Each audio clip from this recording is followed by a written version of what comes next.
BC సంఘాల ఆధ్వర్యంలో సంపూర్ణ బంధు అట్లాగే శాంతియుత బంధు కార్యక్రమము నిర్వహించినటువంటి నా తెలంగాణ రాష్ట్ర బీసీ సోదరులందరికీ కూడా ఉద్యమాభి వందనాలు. అట్లాగే కల్వకుర్తి పట్టణంలోని ఆర్టీసీ డిపో ఎదురుగా ఏర్పాటు చేసినటువంటి ఈ యొక్క కార్యక్రమానికి ఇచ్చేసినటువంటి కల్వకుర్తి నియోజకవర్గ స్థాయి బీసీ నాయకులందరికీ కూడా, ఎస్సీ ఎస్టీ బీసీ మైనారిటీ అట్లాగే ఓసీ నాయకులకు కూడా కార్యక్రమంలో ఇన్వాల్వ్ అయినందుకు అందరికీ కూడా ఉద్యమాభి వందనాలు, నమస్కారాలు తెలియజేస్తా ఉన్నాను.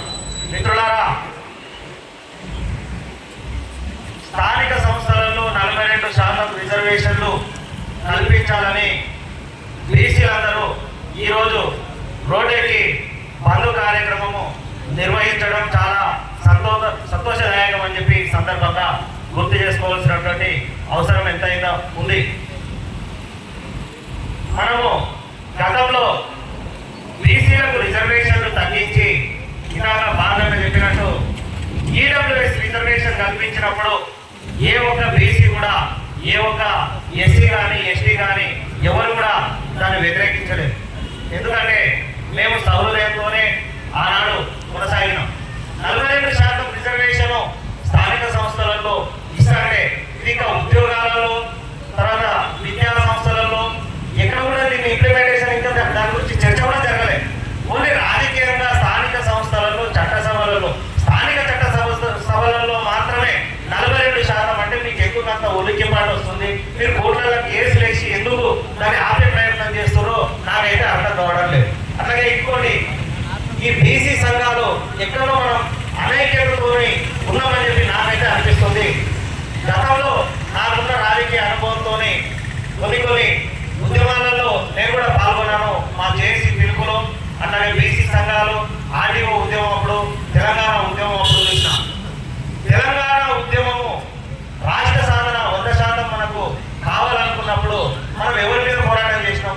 ఆంధ్రోల మీద పోరాటం చేసినాం. ఆంధ్రోల మీద పోరాటం చేసి తెలంగాణ రాష్ట్రం సాధించుకున్నాం. ఆంధ్రోని వాడి దొంగ లంగా రఫంగా చూపిస్తున్నాం. ఇప్పుడు మనం ఎవరిని దొంగ అనాలి, ఎవరిని లంగా అనాలి?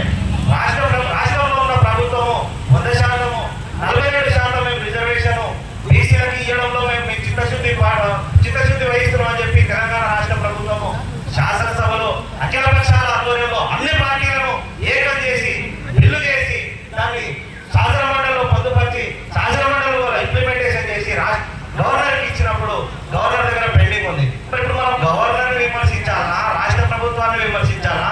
పార్లమెంటులో 9th షెడ్యూల్లో చేర్చాల్సినటువంటి బిల్లు మీద మనం ఎవరి మీద కొట్టాలి? ఇక్కడ ఎక్కడో మనం లైన్ మిస్ అవుతున్నామేమని చెప్పి మనము ఒకసారి ఆలోచన చేసుకోవాల్సిందిగా నేను కోరుతున్నాను. ఎవరిని కూడా విమర్శించవద్దు. మనం ఆడియో ఉద్యమం చేసినప్పుడు తెలంగాణ రాష్ట్రంలో ఆనాడు కేసీఆర్ గారి ప్రభుత్వము రాష్ట్రంలో ఉన్నది. కేసీఆర్ గారిని మనం ఎక్కడ కూడా విమర్శించకుండా, కేసీఆర్ గారిని ఎక్కడ కూడా ఏమనకుండా అధికార పార్టీలో ఉండి కూడా ఆనాడు ఆడియో ఉద్యమాన్ని సాధించుకోవడం జరిగింది. మరి ఈనాడు 9th షెడ్యూల్లో చేర్చాలి, రాజ్యాంగంలో పొందుపరచాలంటే రాజ్యాంగ సవరణ చేయాల్సినటువంటి భారతీయ జనతా పార్టీ మీద మనం ఒత్తిడి తీసుకురావాల్సినటువంటి అవసరం ఉంది. పార్లమెంట్ లో చట్టం చేసేంత వరకు భారతీయ జనతా పార్టీని మనము సమానంగా ఎవరిని కూడా అండగా భావించకుండా, ఎవరిని కూడా తిట్టకుండా కానీ వేరే రకంగా మాట్లాడకుండా శాంతియుతంగా 42% రిజర్వేషన్లను సాధించే వరకు భారతీయ జనతా పార్టీ మీద, కేంద్ర ప్రభుత్వం మీద ఒత్తిడి తెచ్చేంత వరకు ఇక్కడ ఉన్నటువంటి భారతీయ జనతా పార్టీ నాయకులు కూడా అవసరం అనుకుంటే పార్టీలను, జెండాలను, ఏజెండాలను పక్కన పెట్టి కూడా రావాల్సినటువంటి అవసరం ఉందని చెప్పి ఈ సందర్భంగా నేను విజ్ఞప్తి చేస్తా ఉన్నాను. అలాగే రాష్ట్ర ప్రభుత్వము ఆల్రెడీ తమ చిత్తశుద్ధిని తెలియజేస్తున్నది. ఒకవేళ రాష్ట్ర ప్రభుత్వం ఏమైనా ఈ బీసీ రిజర్వేషన్ల బిల్లులో ఏమైనా కిందవి చేస్తే మేము కూడా పార్టీలకు అతీతంగా జెండాలను, ఏజెండాలను పక్కన పెట్టైనా సరే బీసీలకు మద్దతు తెలిపే విషయంలో మేము కూడా ముందుంటామని చెప్పి ఈ సందర్భంగా తెలియజేస్తూ, మీరు కూడా అఖిల పక్షాల ఆధ్వర్యంలో కార్యక్రమాన్ని నిర్వహించి మమ్మల్ని భాగస్వామ్యం చేసినందుకు మీ అందరికీ కూడా మళ్ళొకసారి